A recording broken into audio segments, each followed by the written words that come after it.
Hermes Rodrigues da Fonseca era oriundo de uma família de tradição militar, sendo sobrinho do fundador da República Marechal Deodoro da Fonseca. Hermes da Fonseca cursou a Escola Militar do Brasil e foi aluno de Benjamin Constant, que o iniciou nos estudos sobre o positivismo. Na época da proclamação da República, Hermes da Fonseca assumiu o posto de capitão do Exército e auxiliava o Marechal Deodoro nas articulações políticas no meio militar para a instauração do regime republicano.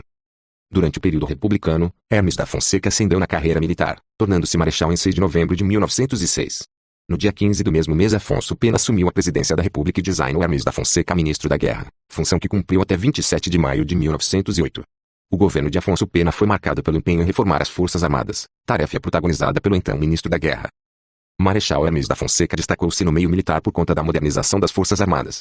Assim, tornou-se o candidato dos militares para a sucessão presidencial da República. A candidatura militar aglutinou a maioria das oligarquias estaduais e o governo federal. Em oposição, o jurista Rui Barbosa lançou-se candidato e promoveu a campanha civilista, divergindo da possibilidade de ascensão de militares à presidência nacional. Hermes da Fonseca obteve maioria dos votos. Ambos os candidatos acusaram o opositor de fraude no pleito eleitoral. Em 15 de novembro de 1910, Marechal Hermes da Fonseca assumiu a presidência do país, sendo o 8º presidente da República.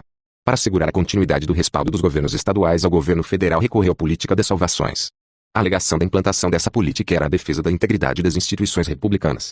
Contudo, as salvações consistiam na deposição das oligarquias, substituídas por interventores ligados ao presidente, muitos deles militares, com o objetivo de assambarcar os governos estaduais para a base de apoio ao presidente. O estado de sítio tornou-se constante para conter os distúrbios decorridos das salvações. Apesar dessa política, as oligarquias mais influentes permaneceram no poder, como foram os casos de São Paulo, Minas Gerais e Rio Grande do Sul. No Ceará, desencadeou-se uma revolta na região do Cariri insuflada por Padre Cícero em 1913 na defesa da área de influência do deputado Pinheiro Machado e da família Ascioli, opondo-se ao governo de Franco Rabelo. A primeira semana de governo de Hermes da Fonseca foi marcada pela insurreição de marinheiros, liderada por João Cândido Felisberto. A revolta da Chibata, iniciada em 22 de novembro com o motim de marinheiros nos encouraçados Minas Gerais e São Paulo, reivindicava o fim dos castigos físicos, melhorias nas condições de trabalho e o acesso dos militares aos direitos dos cidadãos civis. Em 26 de novembro, o presidente aceitou as pautas dos marinheiros sublevados e concedeu anistia aos que se entregaram. Porém, persistiram as perseguições àqueles que se amotinaram, muitos sofrendo o banimento nos seringais no norte do país. Outro conflito desencadeado durante o mandato de Hermes da Fonseca, a Guerra do Contestado, também afetou a autoridade do presidente da República. Em 1911, houve a expansão da linha férrea nos arredores curitibanos, resultando na expulsão dos camponeses que ocupavam a região. Esses camponeses, liderados pelo beato José Maria Agostinho, migraram para uma região disputada pelos estados de Santa Catarina e Paraná, agravando os dissídios gerados pela posse do território.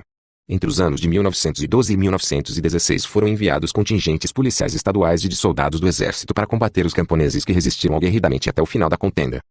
Desde 1907 havia uma lei que previa a deportação de trabalhadores estrangeiros que aderissem a greves. Em 1913, o Congresso modificou essa lei, excluindo o impedimento de deportação de estrangeiros residentes há mais de 2 anos e que tivessem constituído família no Brasil. Essa alteração facilitou a perseguição política de sindicalistas estrangeiros que viviam no país. Cerca de 10 mil pessoas foram às ruas na cidade do Rio de Janeiro para se manifestar contra essas deportações em março de 1913. Em outubro desse mesmo ano, o presidente decretou o estado de sítio para conter as manifestações. Apesar de todas as revoltas e manifestações, Marechal Hermes da Fonseca cumpriu o tempo determinado para o mandato. Terminou o governo em 15 de novembro de 1914, e foi sucedido por Venceslau Braz.